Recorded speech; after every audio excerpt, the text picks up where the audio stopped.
Assalamualaikum warahmatullahi wabarakatuh. Waalaikumsalam warahmatullahi wabarakatuh. Apa kabar kalian hari ini? Alhamdulillah luar biasa. Allahu Akbar. Alhamdulillah sehat semua ya. Tepuk semangat.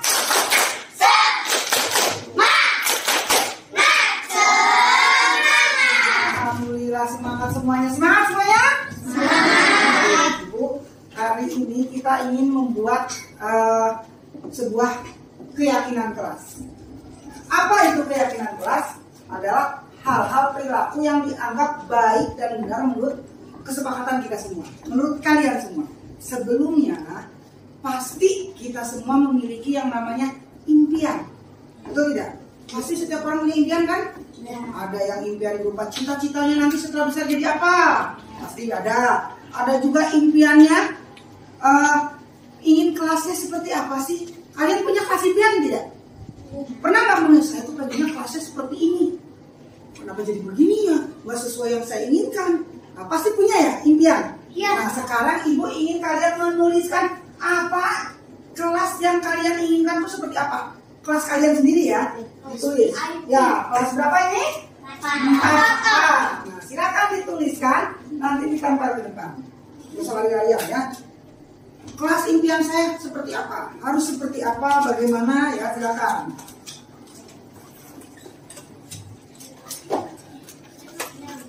Pasti punya dong impian. Bu. Ya, silakan ditempel di sini saya maju depan. Yo, tuh. Namanya? Rafa. Silakan Rafa ganteng. Oh, udah selesai. Nah, sampai? Iya. Terima kasih sayang. Ya, siapa lagi yang sudah? Sisi, saya Bu. Ya, silakan maju ke depan.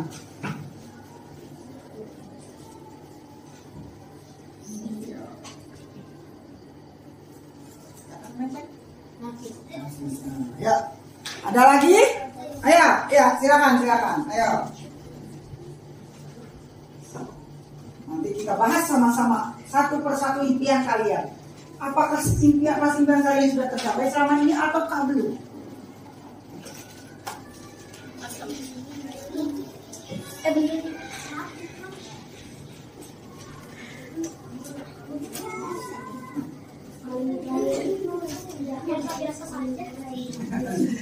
Biasa-biasa saja.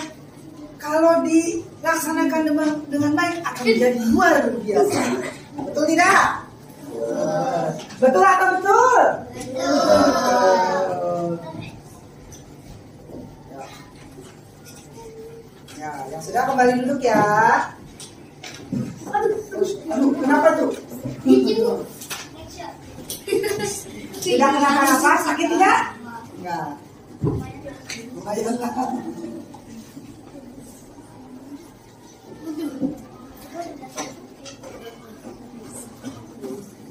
Sudah semuanya belum? Sudah. Siapa yang belum? Kalau nggak muat di sini juga boleh. Masih ada yang belum? Sudah semua? Sudah semua ya? Berarti sudah selesai. Terima kasih kalian sudah menuliskan inilah impian-impian kalian tentang kelas yang nyaman menurut kalian. Nanti kita bahas sama-sama. Nah sebelum kita bahas kalian tepuk semangat.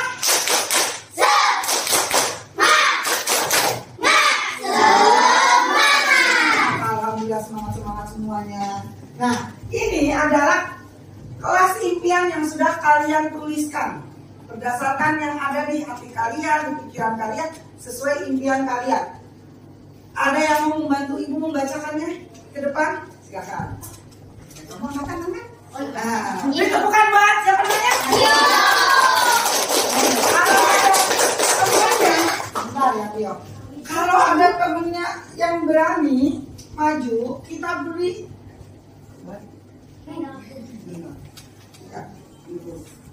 Temannya sudah berani mengangkat tangan tanpa ditunjuk. Itu adalah sudah hal yang sangat bagus. Artinya teman kalian sudah memiliki rasa percaya diri yang tinggi. Saat belajar, sekali lagi, tidak usah malu-malu, tidak usah takut-takut karena belajar ya, tidak apa-apa. Salah nanti akan dikasih tahu yang benar oleh gurunya ya. Nah sekarang kita beri tepukan. Pernah dengar nggak tepuk oke? Tidak. Nih kan? Nih soalnya kamu oke, kamu keren, hebat, atau oke dibalik nih. Kamu keren, kamu hebat, oke. Bisa? Coba kita sama-sama tepuk oke. Kamu keren, kamu hebat, oke. Masih ada yang bingung. Sekali lagi diulang ya. Tepuk oke. Kamu keren, kamu hebat, oke. Keren kan, berani maju? Nah, tadi juga ada banyak yang dikasih cuma kalau duluan. Ya. Tadi perkenalkan namanya? Nama saya Azio. Azio Bizilam. Panggilannya? Azio. Ajio. Ajio akan membantu membacakan keyakinan kelas yang pertama. Coba ini dibacakan. Apa yang pertama? Impian kelasnya yang pertama? Selalu baik, gak berisi, temannya gak usil, banyak jam kosong. Beri tepuk tangan.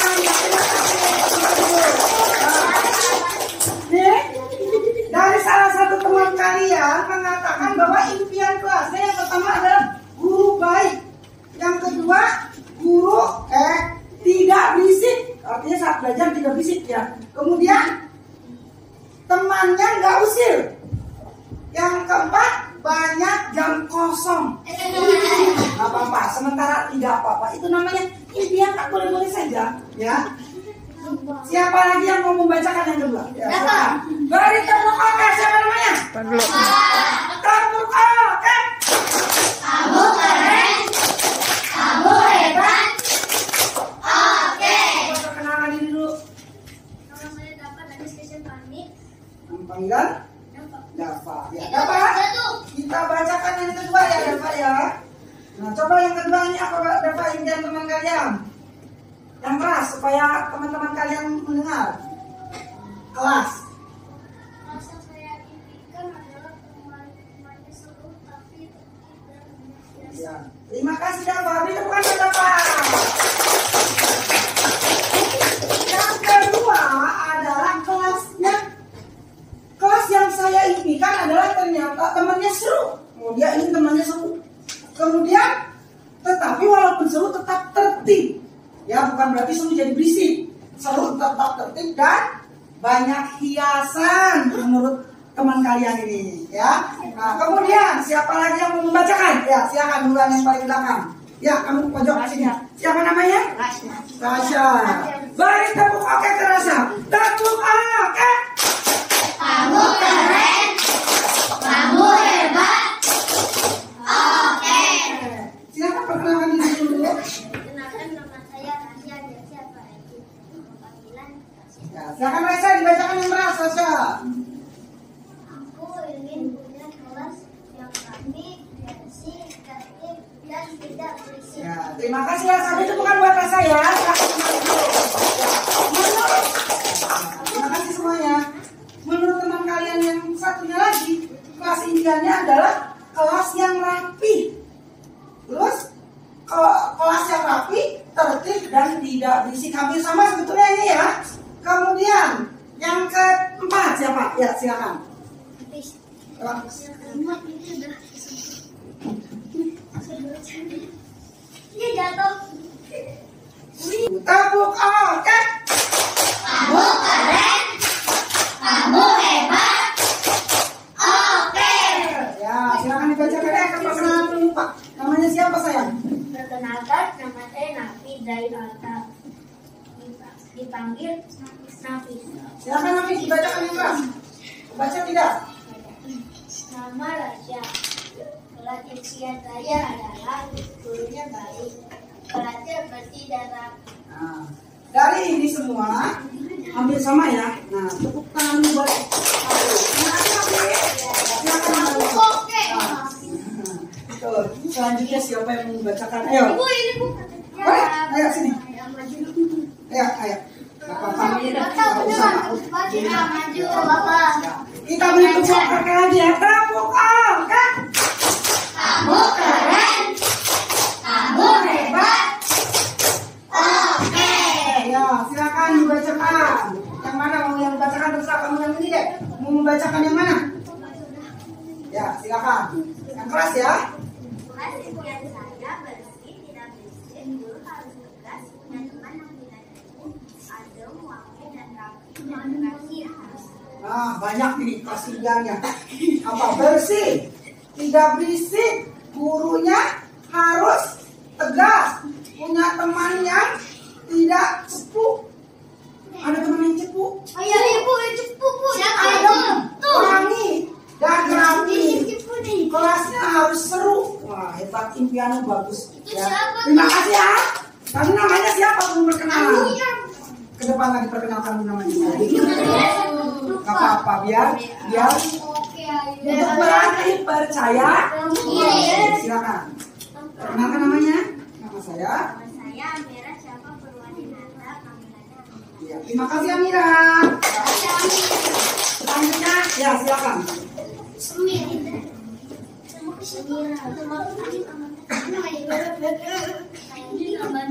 Silakan mau membacakan yang mana? Pilih saja. Yang ini sudah, silakan. Yang lain yang mau dibacakan kamu yang memilih. Boleh, silakan. Tapi sebelumnya perkenalkan dulu. Tepuk oke dulu. Tepuk oke. Kamu keren. Kamu hebat. Oke. Perkenalkan namanya Sandi. Nama saya Anina Pramastika, saya dipanggil Ani. Ani. Terima kasih Ani, silakan dibacakan tadi mau yang mana? Silakan yang keras ya. Nama Khairo Putri Zakaria. Kelas impian saya. Kelas impian saya adalah kelasnya nyaman dan tenang agar tidak terganggu. Nah, terima kasih. Silakan kembali duduk, beri tepuk tangan. Kelasnya adalah yang nyaman dan tenang, tidak terganggu. Intinya sama, tidak berisik. Nah, siapa lagi yang mau? Ya, silakan. Masih banyak yang lain. Beri tepuk oke dulu teman kalian. Tepuk oke. Kamu keren. Kamu hebat. Oke. Kenalkan namanya saya. Nama saya Ufaira Nur Afifa, dipanggilnya Ufa. Terima kasih Pak. Silakan pilih yang mana yang mau dibaca. Yang belum. Fikri. Ya, yang mana yang ingin kamu bacakan? Ini sudah, ini sudah. Ayo, yang lama-lama tentukan yang mana yang mau dibacakan? Udah, itu udah yang di atas sudah. Ini yang di atas. Silakan. Ayo, bacakan. Bersih, wangi, dan rapi. Gurunya baik, tegas, ramah. Temannya baik, ramah, seru, dan rendah hati. Nah, terima kasih. Bacakan ya. Impian sama. Ini menurut teman kalian lagi, kelas impiannya adalah bersih, wangi, rapi, gurunya baik, tegas tapi ramah. Ya. Kemudian temannya juga baik dan ramah, seru dan rendah hati. Ada yang tahu nggak rendah hati itu apa sih? Nama lainnya? Baik, tidak. Betul, tidak sombong. Namanya siapa tadi? Fajra. Fajra. Tepuk oke buat Fajra, bisa jawab. Tepuk oke. Kamu keren. Kamu hebat. Oke. Iya betul. Rendah hati nama lainnya tidak sombong. Sinonim. Sinonim itu persamaan kata ya.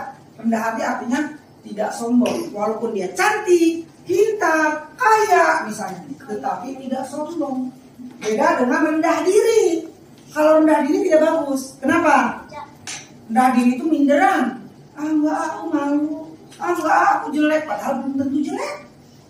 Padahal menurut orang lain mungkin bagus sebetulnya. Hanya karena nggak percaya diri. Itu yang tidak boleh. Kalau rendah hati itu harus. Tapi rendah diri tidak boleh. Paham? Nah, selanjutnya ada yang mau? Ya silakan. Ya. Ini sudah dari atas. Nanti di akhir. Ya, boleh dibacakan. Kelas impianku seru, tenang, guru yang menyenangkan. Kelas impianku seru, tenang dan guru menyenangkan. Beri tepuk oke dulu. Tepuk oke. Kamu keren. Kamu hebat. Oke. Namaku Cahaya Wardani, dipanggil Cahaya. Terima kasih Cahaya. Silakan pilih yang mana. Kalau yang atas sudah semua. Ya boleh. Yang kelas ya. Kelas tidak berisik, gurunya baik dan tidak gampang marah, temannya baik dan ramah, kelasnya bersih dan rapi. Terima kasih. Perkenalan dulu namanya. Beri tepuk oke buat kita. Tepuk oke. Kamu keren. Kamu hebat. Oke. Terima kasih Cak. Ya. Gurunya tidak galak, tidak marah. Emang ada guru galak ya? Yang mau maju. Sudah cukup? Sudah. Baik. Nah, terima kasih yang sudah mau membacakan ya. Tadi Ibu lihat sebetulnya hampir sama intinya. Ada yang maunya kelasnya bersih, tidak berisik, baik. Kita sepakati dulu yang mana yang lebih kalian inginkan. Ya, ini sama nih, tidak berisik, kita pisah ke sini. Gurunya baik dan tidak gampang marah. Temannya baik dan ramah. Kelasnya bersih dan rapi, sama. Ini sama. Intinya kita jadikan ini, intinya Ibu lihat sama, ya.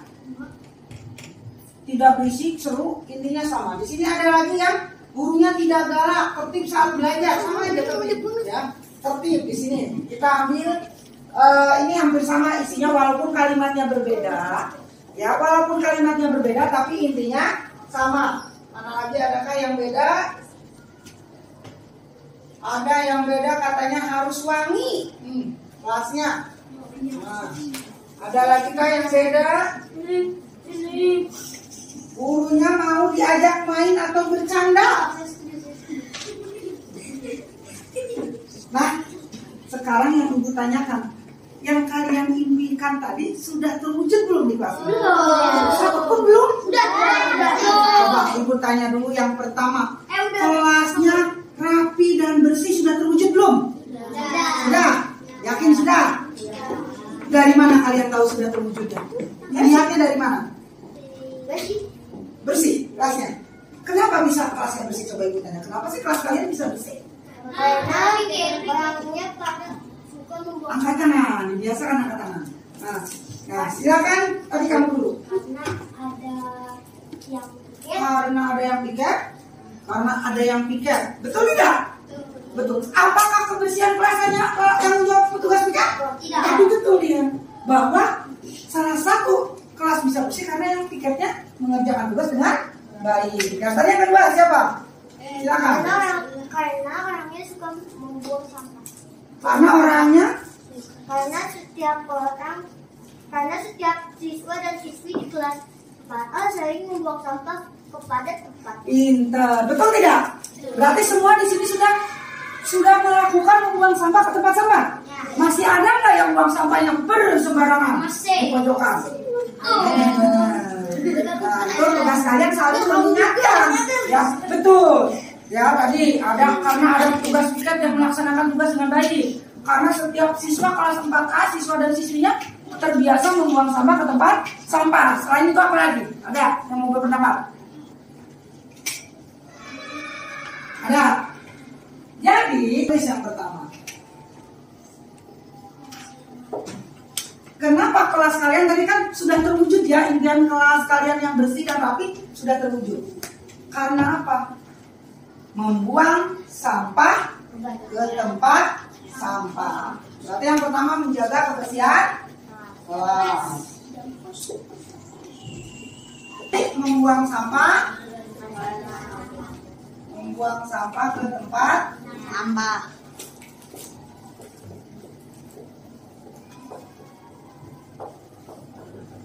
Tadi Anda melaksanakan piket dengan baik.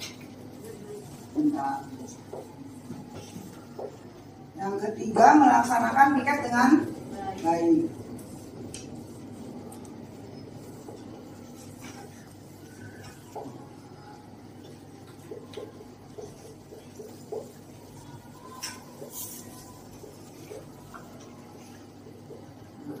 Ini tadi yang menyebabkan kalian kelasnya menjadi bersih dan rapi. Karena kelas tidak akan tiba-tiba terwujud bersih dan rapi kalau tidak ada yang membuat kelas ini jadi bersih. Pasti ada hal yang harus dilakukan. Nah, yang dilakukannya ini kan yang kalian sebutkan. Menjaga kebersihan kelas, membuang sampah ke tempat sampah, melaksanakan piket dengan baik. Inilah perilaku yang bisa menyebabkan kelas impian kaliannya bersih dan rapi terwujud. Dan ini sudah tercapai. Berarti kelas 4A hebat-hebat. Beri tepuk oke dong buat kelas 4A. Tepuk oke. Aku keren. Kami. Karena ini kan kalian, jangan kamu. Kami dong, bangga ya. Tepuk oke. Kami keren. Nah, kalau untuk diri kalian sendiri ya, untuk diri kalian, kalau tadi kamu untuk orang lain, ini memuji diri sendiri, tapi kalian banyakkan, maka jadi kami. Tepuk, ibu contohkan. Kami keren, kami hebat, oke, baru gitu. Bisa? Ya. Tepuk oke. Kami keren. Kami hebat. Oke. Sekali lagi yang kompak, masih ada yang bingung. Tepuk oke. Kami keren. Kami hebat. Oke. Hebat kalian memang. Oh, bersama. Tidak berisik saat belajar ya. Kenapa? Kalau berisik emang kenapa? Kenapa sayang? Karena kalau ada yang berisik tidak bisa fokus saat belajar. Betul, kalau berisik tidak fokus dan belajar. Malah kadang kalau guru nyampaikan apa tidak terdengar ya. Nah, Yang menyebabkan berisik siapa? kita. Kita. Mengaku ya. Kita. Kamu suka berisik tidak? Suka. Tapi kalau saat belajar berisik nyaman tidak? Tidak. Tidak. Terus kalau begitu berarti yang kamu lakukan berisik benar atau salah? Salah. Kalau salah harus bagaimana? Kalau sudah tahu salah harus bagaimana ke depannya? Berubah jadi apa? Jadi Power Ranger. Berubah. Gitu. Berubah jadi Satria Baja Hitam. Nah, berubah jadi seperti apa? Berubah jadi tidak berisik lagi saat belajar. Betul tidak? Betul. Bertepuk oke dong. Pinter dia sudah mengakui kesalahannya dan memberikan solusi bahwa harus berubah menjadi lebih baik lagi dengan tidak berisik. Tepuk oke. Kamu keren. Kamu hebat. Oke. Siapa lagi yang masih suka berisik di kelas? Saya. Hebat loh. Mengakui kesalahan itu ada hal yang hebat. Jarang-jarang orang mengakui kesalahan. Nah, kamu kalau lagi belajar berisik nyaman tidak? Tidak nyaman, terganggu. Tapi kenapa masih berisik? Berarti yang kamu lakukan benar atau salah? Salah. Kalau tahu salah, apakah kamu masih mau terus melakukan kesalahan itu? Tidak. Berarti harus bagaimana? Berubah juga. Jadi Satria Baja Hitam. Perilaku yang benar. Perilaku yang benarnya seperti apa? Tidak berisik. Betul tidak? Betul. Kita bertepuk oke lagi. Tepuk oke. Kamu keren. Kamu hebat. Oke. Berarti tadi kalian sudah sadar kelas yang nyaman buat belajar adalah tidak berisik. Maka kalau kalian sudah tahu berisik itu salah, kedepannya mau berubah jadi lebih baik lagi tidak? Mau janji? Sepakat? Kita rubah berarti saat, tapi jangan katanya jangan tidak berisik. Menjadi kalimat yang baik. Saat belajar, perhatikan dengan sungguh-sungguh. Memperhatikan pembelajaran dan mengikuti pembelajaran dengan sungguh-sungguh ya. Mengikuti.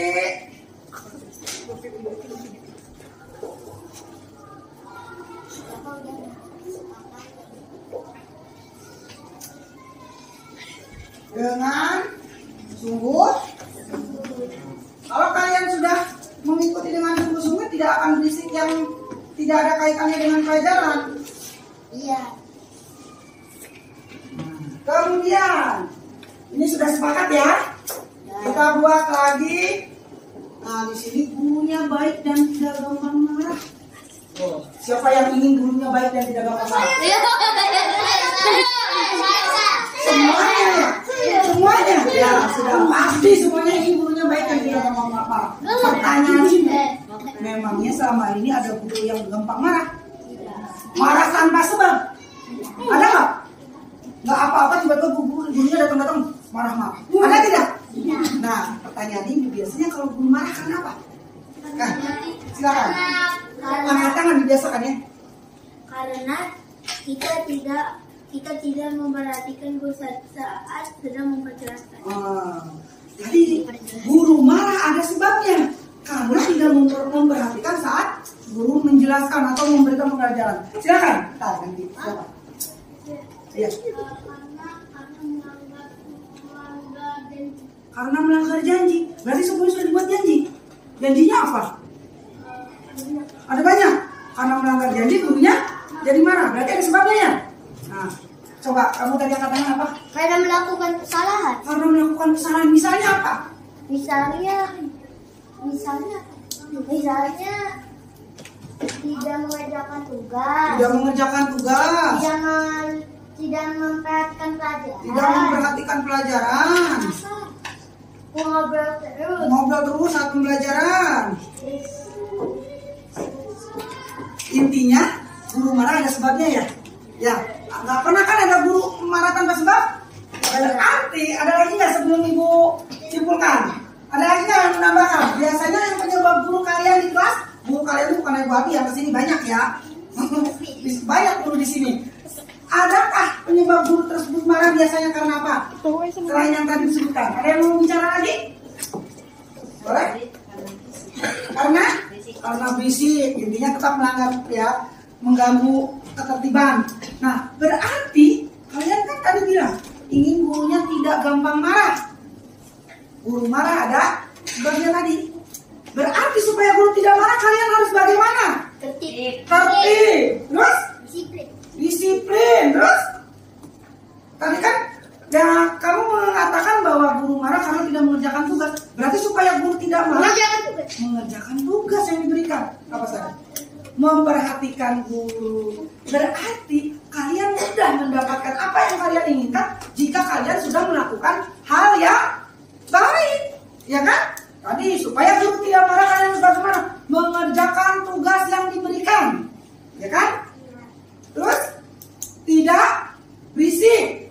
Ya, mengerjakan tugas, tidak berisik. Tadi sudah di situ ya, sudah masuk ke situ. Berarti yang tambahannya tadi mengerjakan tugas yang diberikan ya. Mengerjakan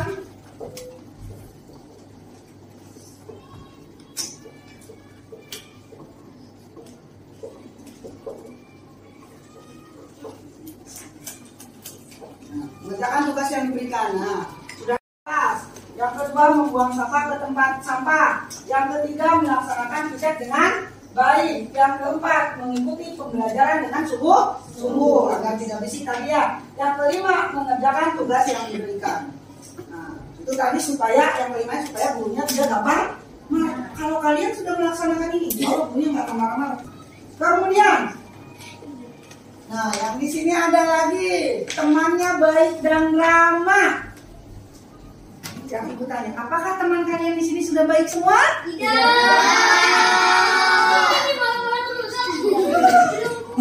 Ini pasukan drama. Kalau menunjuk orang itu paling senang memang. Ibu juga paling nggak mau. Itu dia begitu. Senang paling menunjuk orang itu paling enak. Ya. Semuanya tidak baik. Apakah ada yang baik tidak teman kalian di sini? Ada. Ada. Baiknya kenapa coba? Bisa dikatakan baik kenapa? Dia disebut baik kenapa sih? Suka menolong. Suka menolong contohnya seperti apa pertolongannya? Kan pasti melihat pernah dibantu menolong. Hah? Lupa. Selain suka menolong apalagi teman kalian yang dikatakan baik itu kenapa? Suka meminjamkan lautan kepada teman. Suka meminjamkan lautan kepada teman. Nah, itu contoh menolong juga. Bisa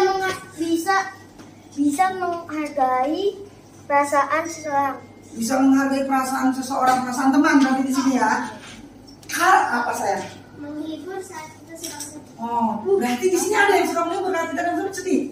Oh, hebat berarti itu. Tadi teman dikatakan baik yang pertama suka menolong. Contoh suka menolong, meminjamkan lautan.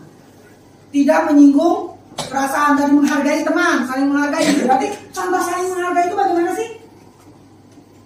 Tidak saling menjelekkan, tidak saling memfitnah. Apalagi suka nggak ngejek? Siapa yang suka ngejek di sini? Saling ngejek? Nggak ada. Oh, kamu suka mengejek. Contohnya mengejeknya seperti apa kalau ngejek teman? Hitam gitu, ngata-ngatain hitam. Masa kamu lakukan ke teman? Nah sekarang ibu tanya. Nih, tapi bagus. Ibu salut dia mengakui bahwa dia melakukan hal yang salah. Salah tidak sih? Ibu tanya. Kalau ngejek salah. Nah, ibu tanya siapa namanya tadi? Dafa. Ibu tanya nih Dafa. Kenapa Dafa sih? Biar kelihatan. Beri tepukan oke buat Dafa. Terbuka, oke? Kamu keren. Kamu hebat. Oke. Dafa, terima kasih kamu mau mengakui kesalahan kamu bahwa kamu pernah mengejek teman. Nah, ibu tanya tadi, mengejek itu baik atau tidak? Tidak baik. Nah, tadi kamu contoh mengejeknya apa tadi? Ngatain pendek sama hitam. Nah, ibu tanya nih, Dafa kalau dikatain temen pendek misalnya, marah tidak? Marah. Sakit hati tidak? Sakit hati. Ya sama, temennya juga sakit hati. Kalau dikatain pendek hitam pasti sakit hati. Apalagi Allah yang menciptakannya. Ya, jadi tahu salah kan? Ya, jadi kalau udah tahu salah harus bagaimana? Yang pertama, berubahnya tidak mengata-ngatain teman lagi. Sebelum berubah tidak mengata-ngatain teman, yang pertama harus kamu lakukan ke orang yang kamu sakiti. Meminta maaf. Sudahkah minta maaf? Siapa yang sering kamu kata-katain? Nah, coba minta maaf. Ayo, minta maaf dengan tulus. Ya, minta maaf. Momen bersejarah. Ya, maafin saya ya. Coba. Salaman dong. Salaman. Iya. Beri tepukan. Kalian dapat loh mengakui kesalahan dan minta maaf. Itu kadang hal yang paling sulit ya. Silakan untuk Dafa. Sekali lagi beri tepukan buat Dafa. Tepukan. Kamu oke? Kamu keren. Hebat. Balik ya, nggak apa-apa. Nah, jadi tadi supaya temannya juga baik ke kita, maka kitanya harus berbuat baik. Kalau kita suka ngejek teman, ya otomatis temannya akan marah. Maka supaya temannya tidak marah, tetap baik ke kita, kitanya juga harus baik. Contohnya tidak mengejek teman, berkata yang baik, membantu teman. Berarti betul tadi, saling menghargai. Ya, di sini saling menghargai.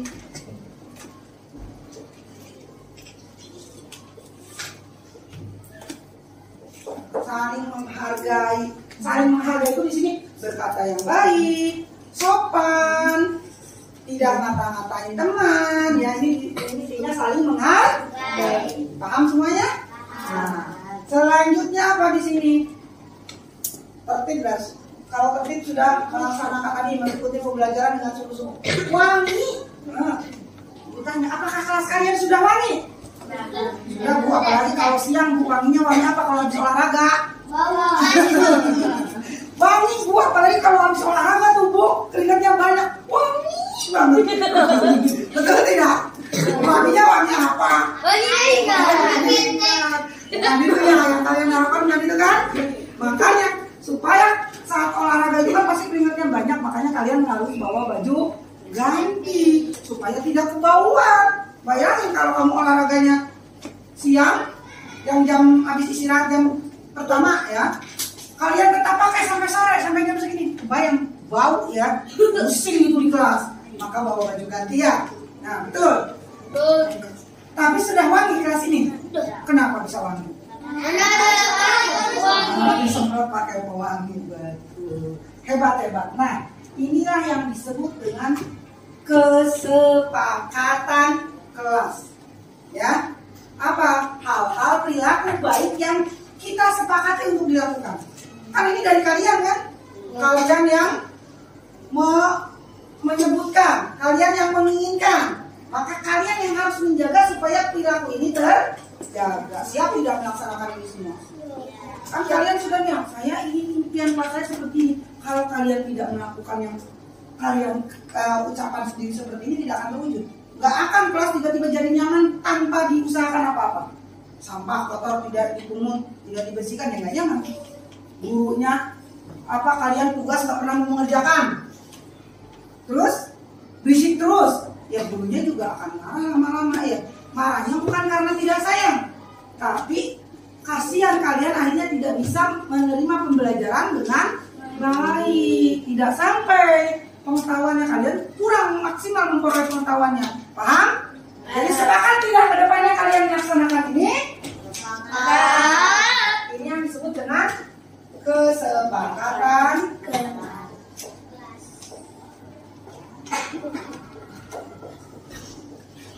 Ya, jadi sekali ini kesepakatan kelas. Silakan, mari dengan gurunya, dengan kalian masing-masing melakukan ini. Dilakukan dengan sungguh sebagai komitmen dan tanggung jawab kalian terhadap apa yang sudah kalian sepakati, yang sudah kalian buat. Ya, karena ini adalah untuk menciptakan kelas impian kalian. Yang bisa mewujudkan ya kalian sendiri. Kalian yang bermimpi, kayak cita-cita. Siapa yang bisa mewujudkan cita-cita? Diri kita sendiri. Melakukan ini. Sepakat? Paham? Terima kasih semuanya. Sudah sama-sama kita mulai dari membentuk keyakinan kelas. Tadi hal-hal yang baik yang diinginkan. Ya, sama-sama diawali dengan menuliskan kelas impian kalian. Kemudian kita sepakati untuk membentuk kelas impian kalian yang kalian harapkan. Maka kita buat kesepakatan atau aturan yang akan kita terapkan di kelas sebagai tata tertib kelas dari kalian sendiri, ya, untuk mewujudkan impian kalian sendiri. Maka dilaksanakan dengan sebaik-baiknya. Terima kasih semuanya. Nah, sekian dari Ibu. Wassalamualaikum warahmatullahi wabarakatuh.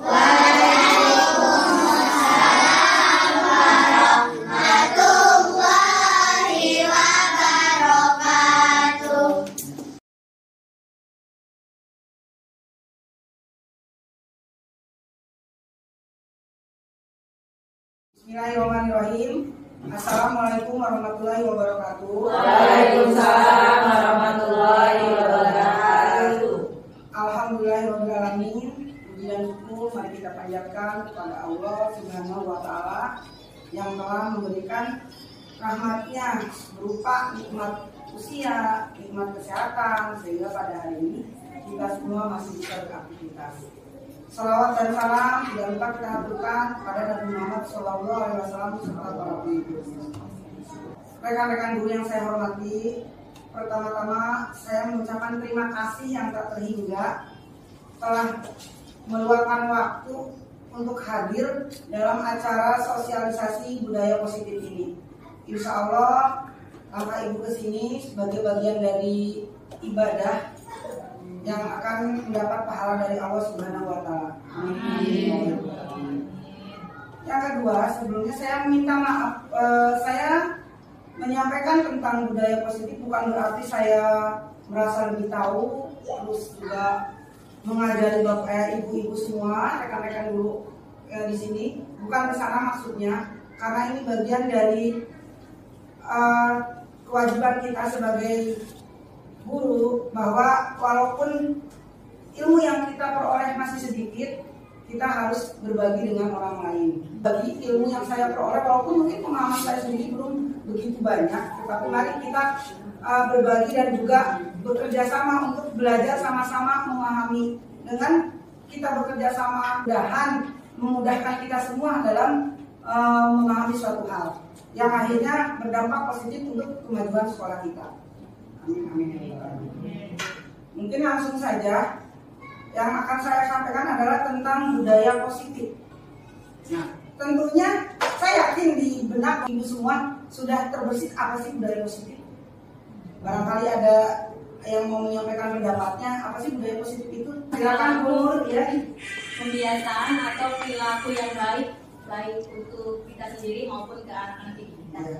Dalam kehidupan sehari-hari. Jadi kebiasaan yang baik ya Bu Nur. Ya, yang disampaikan oleh Bu Nur betul bahwa budaya positif, budaya itu kan sebetulnya kebiasaan ya.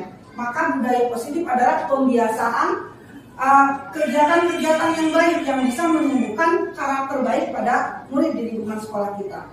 Nah, bagaimana caranya? Tentu banyak hal yang akan dilakukan, yang harus kita lakukan agar budaya positif ini terwujud. Nah, di sini ada pengertian budaya positif adalah suatu pembiasaan yang bernilai positif yang mengandung sejumlah kegiatan yang mampu menumbuhkan karakter baik.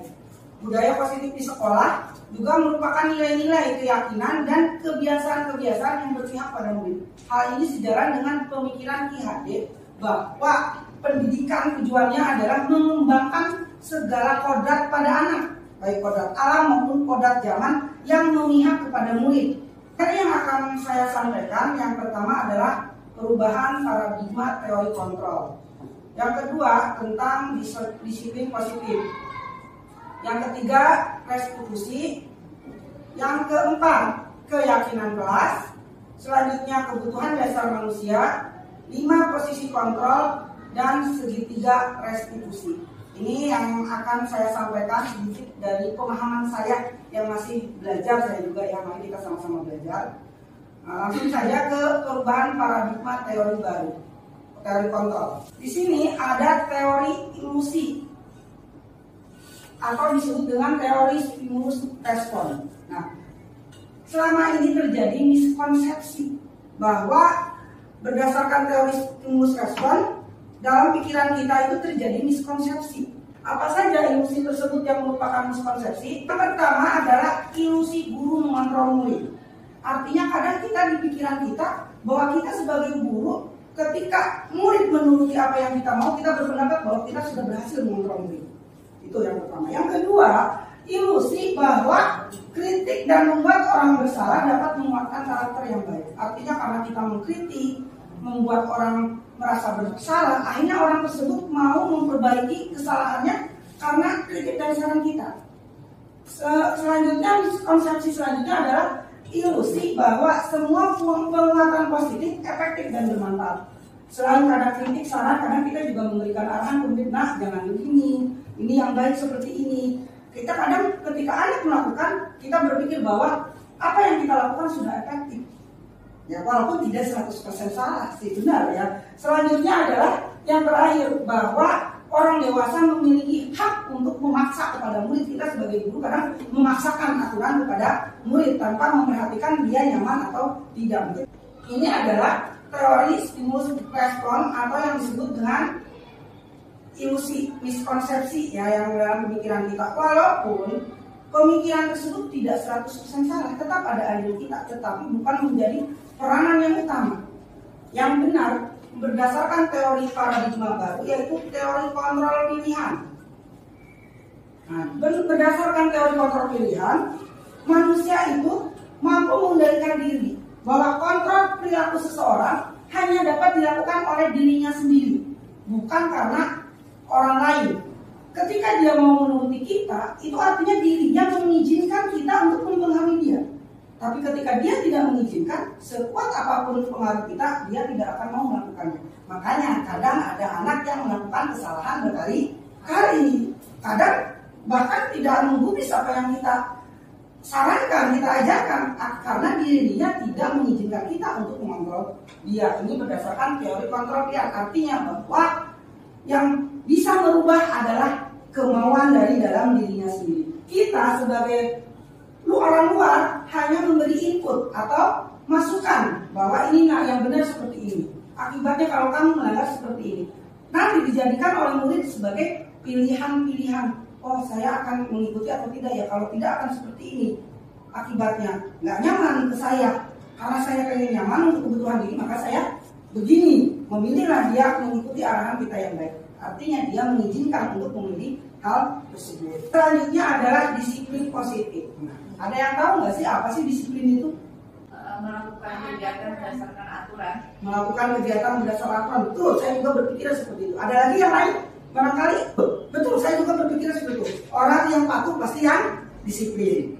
Tetapi tidak salah ya. Tetapi sebetulnya kalau dari makna disiplin, itu dari bahasa Latin disiplin itu artinya belajar. Artinya dengan anak melakukan disiplin diri, mereka akan berusaha belajar untuk menggali potensinya menuju sebuah tujuan yang dia hargai, tujuan yang mulia, menjadi lebih baik. Misalnya tujuan mulianya, maka dengan dia terus belajar mencapai tujuan yang mulia tersebut, itu yang disebut dengan disiplin. Tetapi di kita, di budaya kita, disiplin ini sering dikaitkan dengan konotasi yang aturan, taat aturan, bahkan yang kadang menimbulkan ketidaknyamanan. Yang namanya aturan pasti ada pemaksaan kan. Nah di situ ya, Dewan Toro bahwa pendidikan itu harus memerdekakan. Memerdekakan bukan berarti bebas tanpa batas, tetapi kita ada batasan-batasan arahannya. Mungkin proses penyampaiannya yang berbeda caranya. Kalau selama ini kita hanya, nah kamu harus begini. Kalau sekarang tidak bisa seperti itu. Ya, kita harus menyelami dulu anak itu kemauannya seperti apa sih? Tujuannya apa sih? Pemahaman mereka terhadap dirinya apa sih? Kebutuhannya apa sih? Baru kita arahkan sesuai kebutuhan anak tersebut dengan cara-cara pendekatan yang tadi berdasarkan teori kontrol pilihan. Nah, di sini seorang guru pendidik harus menciptakan anak yang memiliki disiplin sehingga mereka berperilaku yang mengacu kepada nilai kebajikan universal. Ada yang sudah dengar apa saja sih nilai kebajikan universal itu? Kebajikan itu pasti yang baik ya. Universal itu umum, artinya nilai-nilai kebajikan yang bersifat umum. Contohnya apa saja? Kebajikan universal kan misalnya rasa empati, bekerja sama, bertanggung jawab, berbagi, itu kan umum, universal. Mau agama apapun akan mengatakan bahwa itu baik. Jadi itu yang disebut dengan kebajikan universal. Maka sebagai guru harus mampu membangkitkan anak untuk melakukan disiplin positif berdasarkan nilai-nilai kebajikan universal tersebut. Untuk melakukan disiplin positif itu tentunya ada motivasi. Kenapa sih anak mau melakukan disiplin positif? Pasti ada motivasi, dorongan yang akhirnya mereka mau melakukan hal tersebut. Nah, motivasi ini ada dua, motivasi eksternal, ada motivasi internal. Apa motivasi eksternal itu? Betul, apa yang disampaikan oleh Bu Ella betul, bahwa motivasi eksternal adalah dorongan dari luar diri anak tentunya. Contohnya apa? Contohnya apa, Bu? Hukuman. Hukuman itu betul, baik hukuman dari keluarga, dari guru, dari sekolah, itu sebagai motivasi eksternal. Anak karena tidak mau dihukum, karena dihukum itu tidak nyaman, ya pastinya menyakitkan. Maka dia daripada saya dihukum, saya mendingan saya melakukan apa yang disuruh. Itu motivasi eksternal. Yang contoh kedua, motivasi eksternal adalah mendapatkan imbalan. Bisa berupa hadiah. Karena ingin dapat hadiah, akhirnya dia mau melakukan hal yang baik. Sedangkan motivasi internal, yaitu motivasi dari dalam, adalah keinginan untuk menjadi orang yang mereka inginkan sendiri sesuai kebutuhannya, menjadi orang yang baik dengan nilai-nilai yang mereka percayai baik. Ini dari motivasi internal. Nah, disinilah tugas kita sebagai guru, bagaimana membangkitkan motivasi internal anak. Walaupun tetap ada pengaruh motivasi eksternal kita, tetapi motivasi eksternal kita ini untuk membangkitkan motivasi internal anak. Tujuannya apa? Kalau karena hukuman, biasanya hanya sesaat jeraknya. Lama lagi karena sudah lupa hukumannya, mengulangi lagi kesalahan. Atau ketika dilihat saja mereka berbuatnya, baiknya mematuhi kita. Tapi ketika kita tidak memantau mereka, akhirnya mereka melanggar. Termasuk mungkin kita sendiri kadang seperti itu ya. Itu akibat motivasi intrinsiknya yang kurang. Lebih besar motivasi eksternalnya. Mau berbuat baik karena hadiah. Ketika tidak ada hadiah, mereka tidak mau berbuat baik. Nah, tugas kita adalah membangun motivasi intrinsik dalam diri, supaya kalau karena kesadaran diri sendiri, perbuatan baiknya itu dilakukannya konsisten. Jadi menetap terus-menerus. Tidak hanya dalam jangka waktu yang pendek. Mana kebutuhannya. Kemudian, nah tadi penghargaan maupun hukuman itu tidak 100% salah ya, tetapi berdasarkan teori ini bahwa seminimal mungkin kita jangan sampai memberikan hukuman atau hadiah. Jangan terlalu sering. Kenapa? Karena pemberian hadiah juga memiliki dampak negatif. Ada yang mungkin berpikir apa sih dampak negatif dari pemberian hadiah? Menurunkan kualitas. Yang kedua, mematikan kreativitas. Yang ketiga, menurunkan motivasi intrinsik. Dan berupa hadiah ini tidak 100% positif ya. tetapi dampak negatifnya juga banyak. Maka jangan terlalu sering. Seyogianya hukuman itu sebagai jalan terakhir. Kalau bisa malah dihindari kalau masih ada proses yang lain, pendekatan yang lain. Nah, tadi daripada dengan hukuman atau pemberian hadiah, kita harus membiasakan dengan program kebajikan. Contohnya memberikan apresiasi, sama saja sebetulnya penghargaan ya, apresiasinya, tetapi bukan dalam bentuk hadiah materi ya, tetapi bisa dengan kata-kata motivasi. Misalnya di sini contohnya ada, kita karena tanpa sengaja anak tanpa sadar melakukan kebaikan.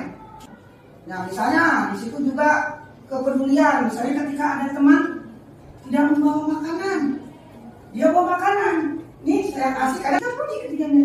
Ina, bagus sekali ya ibu, lihat tadi kamu ngasih makanan ke teman kamu yang nggak bawa ya. Hebat kamu ya, rasa berbaginya sangat tinggi. Hebat sekali kamu. Jadi awalnya mungkin anak nggak berharap, nggak memikirkan, oh saya akan dapat pujian ketika melakukan itu. Tapi ternyata tanpa sadar, oh belum memperhatikan, ternyata apa yang saya lakukan baik. Akhirnya dia semangat lagi berbagi, mengulang lagi perbuatan. Itu yang disebut dengan program kebajikan ya.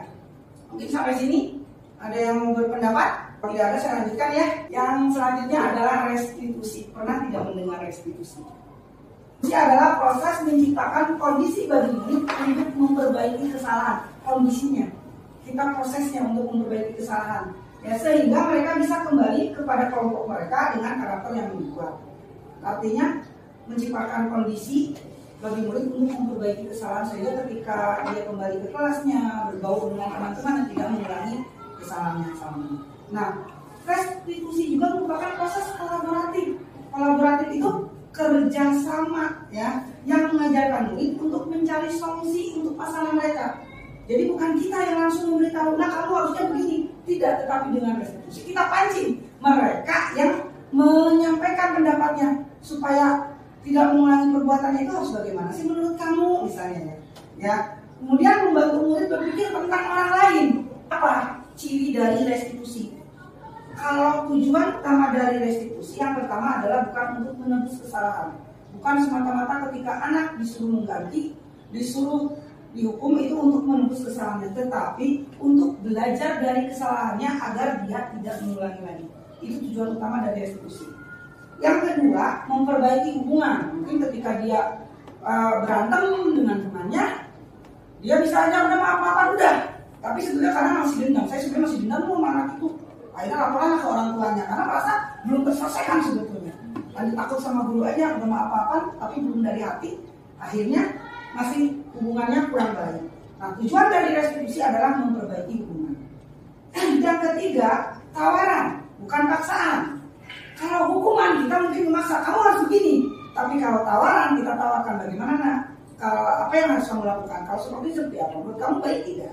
Jadi mereka juga berpendapat dengan harapan karena mereka itu terlibat, mereka lebih kuat menyadari kesalahannya supaya tidak mengulanginya. Ya. Kemudian menuntun melihat ke dalam diri. Artinya anak dibawa, kenapa sih kamu melakukan kesalahan tersebut? Kita nggak langsung menjelaskan, kamu jangan begitu, tapi kita tanya, kenapa kamu melakukan kesalahan tersebut? Nah, introspeksi diri itu tujuan kamu sebetulnya apa sih? Keinginan kamu supaya dengan teman itu apa sih? Harus bagaimana hubungan yang baik? Kita tanya keinginan dia, melihat dalam diri dia, itu maksudnya. Kemudian mencari, sama sebenarnya kebutuhan dasar setelah menyadari, maka dipancing tindakan untuk memenuhi kebutuhan dia itu supaya tercapai seperti apa pendapatnya, seperti itu. Kemudian evaluasi diri sendiri itu tentunya yang paling baik. Fokus pada karakter, bukan hanya tindakan hukuman semata, tapi karakter baik yang akan ditanamkan kepada mereka yang akan dirubah supaya mereka melakukan karakter baik tersebut. Karakter buruknya supaya dihilangkan. Restitusi fokus pada solusi, ya, pada untuk memperbaiki kesalahan. Mengembalikan murid berpusat salah pada kelompoknya, ya, artinya supaya bisa berhubungan baik dengan kelompoknya. Ketika dia berbuat salah kepada temannya, bisa kembali nyaman berhubungan dengan teman-temannya. Selanjutnya keyakinan kelas. Apa keyakinan kelas yang rekan-rekan pahami? Nama lainnya peraturan ya. Tetapi kalau aturan yang kadangnya hanya sepihak dan kita sebagai guru, tetapi kalau keyakinan kelas kita buat bersama-sama dengan anak. Nah, ini jadi kesepakatan, ya. Di situ keyakinan kelas ya, diyakini bersama. Nanti keyakinan kelas dijadikan kesepakatan bersama yang dijadikan ketentuan kelas yang akan dilaksanakan bersama oleh kita semua, baik oleh siswa maupun guru di dalam kelas. Bagaimana caranya supaya keyakinan kelas itu tumbuh? Pertama, kita bisa mancing di kelas. Sebelum pembelajaran kita, ayo anak-anak tuliskan kelas impian kamu. Misalnya, itu kan menulis keyakinan kelas mereka. Kelas impian kamu yang kalian inginkan seperti apa? Tulis di kertas, tanpa misalnya kalian pakai kertas warna-warni, tanpa di paparan tulis. Setelah mereka selesai menuliskan kelas impian mereka, kemudian kita mengulas, membahas bersama satu persatu keyakinan yang dibuat oleh anak tersebut. Misalnya, pasti ada saja anak, Bu, saya pengen kelasnya bersih supaya nyaman, bisa kelasnya bersih. Boleh kita bahas, kelas bersih itu seperti apa, nak? Yang nggak ada sampah berserakan. Kata, oke, berarti sepakat kelas bersih ya. Kita tulis dulu keyakinan kelasnya. Kemudian, apa lagi? Gurunya jangan marah-marah terus. Karena ada aja anak seperti itu kan? Oh, kamu nggak pengen ya gurunya marah-marah? Anak kan jujur ya dengan bahasanya. Nah, nanti sudah. Nah, ini keyakinan kelas yang tadi kalian tulis tadi, ibu pilih ya, karena intinya sama. Nah, ibu tanya sekarang. Tadi kalian yang pertama ingin kelas bersih. Bagaimana caranya supaya kelas bersih? Jangan buang sampah sembarangan, Bu. Nah, jangan buang sampah sembarangan. Kita arahkan ke kalimat-kalimat yang positif. Berarti kalau jangan buang sampah sembarangan, sampahnya harus dibuang kemana? Ke tempatnya. Berarti buanglah sampah ke tempatnya. Berarti ini supaya kelasnya bersih, buanglah sampah ke tempatnya. Jaga kebersihan kelas. Nah, itu. Kemudian, biasanya kalau guru marah kenapa? Kita pancing. Itu biasanya karena nggak belajar, tugasnya nggak selesai. Berarti salah siapa? Akhirnya kan dia paling, iya sih salah saya gitu. Supaya guru nggak marah, berarti harus bagaimana? Kerjakan tugas dengan sungguh-sungguh. Nah, berarti kalau kedua, kerjakan tugas dengan sungguh-sungguh. Nah, kita tulis kedua, gitu. Nah, nanti yang sudah seperti ini kita jadikan, tadi yang sudah kita bahas bersama, kalian sepakati, kita buat sebagai aturan kelas yang harus kita laksanakan. Sekarang yang sudah tadi kalian buat supaya kelas impian kalian terwujud, maka kita buat kesepakatan kelas. Aturan-aturan tadi kita laksanakan bersama-sama. Itu yang dimaksud dengan keyakinan kelas. Selanjutnya adalah kebutuhan dasar manusia tadi. Supaya ya tadi walaupun kita sudah membuat kesepakatan kelas, yang namanya anak ada saja yang melanggar. Ya kan pasti ada saja. Tentunya tugas kita selalu mengarahkan mereka. Bagaimana caranya supaya mengingatkan mereka mengenal? Salah satunya kita mengetahui kebutuhan dasar. Mereka apa sih kebutuhan dasar manusia pada intinya? Kita gali, ya tadi seperti mengancing impian-impian mereka. Kita gali kebutuhannya apa? Ya, ketika kita sudah menggali kebutuhannya apa, diharapkan nanti kita tahu kalau kamu ingin memperoleh kebutuhan yang kalian harapkan tersebut, maka harus ada upaya yang dilakukan. Gak serta-merta tanpa upaya bisa memperoleh. Nah, apa saja kebutuhan dasar manusia ini? Salah satu baik fisiologi maupun psikologis ya. Fisiologi itu berkaitan dengan fisik, makan, minum, tanduk ya. Sedangkan fisiologis berkaitan dengan jiwa, ketenangan, mungkin kasih sayang, penghargaan. Nah, dikelompokkan menjadi 5 kebutuhan dasar manusia. Di sini ada kebutuhan hidup, bertahan hidup, kaitannya dengan makan, tempat tinggal ya. Kemudian kasih sayang dan rasa diterima. Tentunya anak, kadang kita melihat ada anak yang dikucilkan kan? Yeah. Tapi sebetulnya tidak ada orang yang ingin dikucilkan. Semua ingin diterima. Dia butuh untuk itu. Tapi caranya mungkin yang mereka belum tahu. Supaya kamu diterima, kamu berarti harus bersikap baik. Contohnya apa? Tidak berkelahi, tidak iseng, tidak saling mengejek. Itu contohnya ya. Selanjutnya di sini ada 5 posisi kontrol tadi untuk menumbuhkan motivasi supaya anak mau melakukan budaya positif, supaya anak mau melakukan disiplin positif, melakukan nilai-nilai kebajikan yang universal tadi. Tentunya peranan guru sangat penting. Nah, di sini guru memiliki peranan, harus tahu kontrolnya sebagai apa sih yang harus diterapkan yang tepat sesuai kebutuhan, sesuai situasi dan kondisi. Ada 5 posisi kontrol guru. Pertama, sebagai penghukum. dikit-dikit bisa anak bahkan langsung hukuman. Itu posisi kontrol itu sebagai penghukum. Yang kedua, membuat merasa bersalah. Kita sih nggak langsung ngomong kamu salah, kamu pun tidak. Nah, ibu sakit hati, kamu begitu, ibu kecewa deh kamu nggak mau mengerjakan tugas. Itu kan akhirnya membangkitkan anak merasa bersalah. Ya, ini adalah membuat merasa bersalah. Yang ketiga, sebagai teman. Kadang, ayo ibu nak lakukan ini, ibu kamu mau ya melakukan ini sebagai teman. Atau ketika mereka kesulitan, kita bantu. Ayo begini-begini tanpa sadar kita bantu langsung. Bukan sebetulnya tidak salah membantu ya, tetapi membantu yang kalau anak itu bisa sendiri, kita hanya membantu mengarahkan. Biarkan anak yang melakukan, tapi kebanyakan kadang tanpa sadar kita membantu segalanya gitu. Yang sebetulnya anak bisa lakukan. Kemudian sebagai pemantau ya, mengawasi perilaku mereka tentunya ya. Kemudian sebagai manajer. Nah, manajer itu lebih tinggi dari ke semua posisi tadi. Dan diharapkan semua guru itu bisa bertindak sebagai manajer. Contohnya apa sih dalam posisi kontrol ini? Misalnya tadi kalau sebagai penghukuman kan, kamu salah, karena kesalahan kamu dihukum. Silakan push up misalnya, atau berdiri di depan kelas, itu sebagai penghukum. Sebagai pembuat tadi dari saya contohkan ya, membuat rasa besar tadi. Ibu kecewa dengan kamu mau belajar ibu kecewa banget. Itu akhirnya anak merasa bersalah. Pemantau tadi ya. Apa akibatnya? Kalau penghukum ini sebetulnya kalau bisa tidak dilakukan. Kenapa? Hindari. Karena tadi hukuman menimbulkan rasa tidak nyaman, kadang menimbulkan rasa sakit hati, ya, menimbulkan dendam nantinya sampai besar gitu karena akhirnya dendam. Kemudian sebagai pembuat rasa bersalah juga hanya saat itu saja, ketika dia lupa mengulang lagi.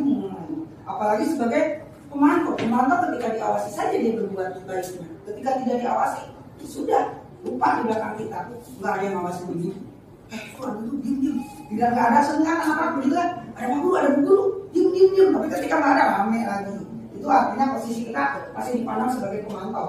Sebagai teman, bagus sih. Tetapi kadang kebablasan. Akhirnya menimbulkan anak tidak mandiri, bergantung ke kita. Nah, yang bagus sebagai manajer ya kan kita tanya dulu ketika anak melakukan kesalahan.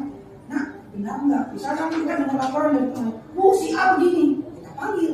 Baik yang melaporkan maupun yang dilaporkan. Betul nggak kamu melakukan hal itu? Misalnya setelah mengaku, iya bu, kenapa kamu melakukan itu? Kita tanya alasan, karena setiap perbuatan pasti ada alasannya. Nanti dari situ baru kita pancing lagi untuk tindakan selanjutnya ya. Nanti ada di segitiga restitusi yang seperti itu. Restitusi itu menciptakan kondisi anak supaya bisa mencari solusi untuk memperbaiki kesalahan. Ketika ada anak yang memiliki masalah, melakukan kesalahan, kita bisa menerapkan segitiga restitusi ini. Kenapa disebut segitiga? Karena ada 3 langkah. Ya. Yang pertama adalah validasi kebutuhan atau validasi tindakan. Kita panggil, misalnya ada anak bertengkar. Kita tanya, benar nggak kamu tadi bertengkar dengan si B? Betul bu, kenapa kamu bertengkar? Habisnya dia ngata-ngatain saya misalnya. Benar, terus kamu kasih B. Benar, kamu ngata-ngatain si A. Benar bu. Terus kamu kenapa marah? Dia mukul saya. Tapi dia mukul karena apa? Karena kamu ngata-ngatain kan? Iya bu, saya ngata-ngatain. Itu memvalidasi tindakan yang ditindak bahwa betul dia melakukannya. Ya, melakukan itu dia betul. Kemudian kita tanya, ini Rona, nah, kalau kamu dikata-katain sama temannya, suka nggak? Suka bu, seneng nggak? Enggak bu, pasti jawab seperti itu kan? Kalau enggak, si A juga sama. Ketika kamu ngatain, dia nggak seneng, sakit hati. Betul tidak? Iya. Nah, kan jangan seperti itu kan, kita pancing dia sendiri yang membenarkan, gitu kan? Kemudian si A.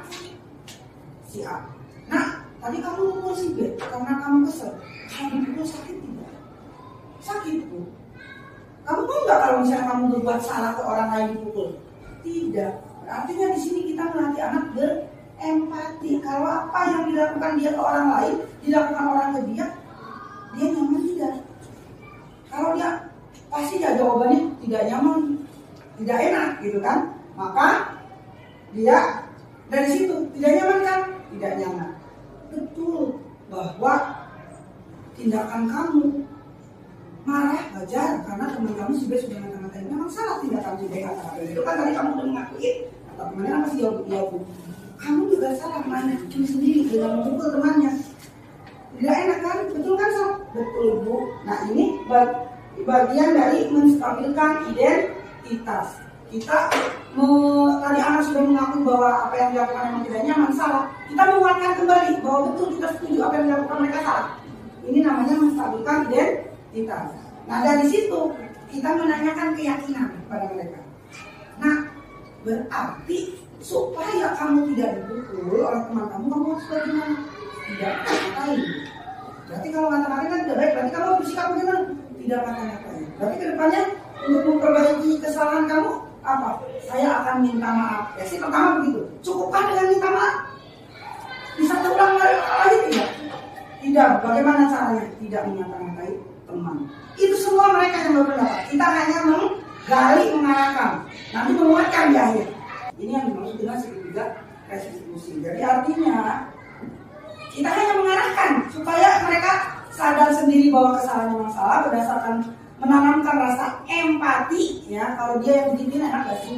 Kemudian juga menemukan solusinya sendiri seperti apa supaya tidak terulang.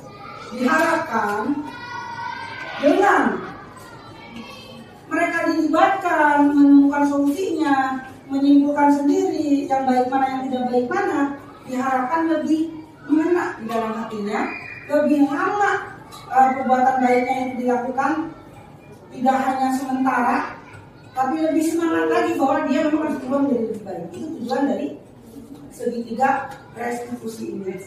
Nah, namanya ya.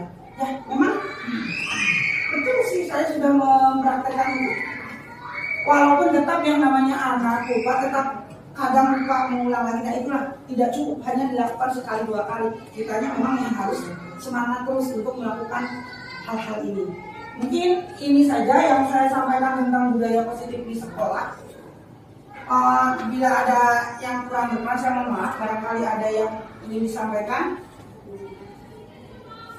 atau ingin ditanyakan. Ibu ada yang mau menguatkan kembali silakan.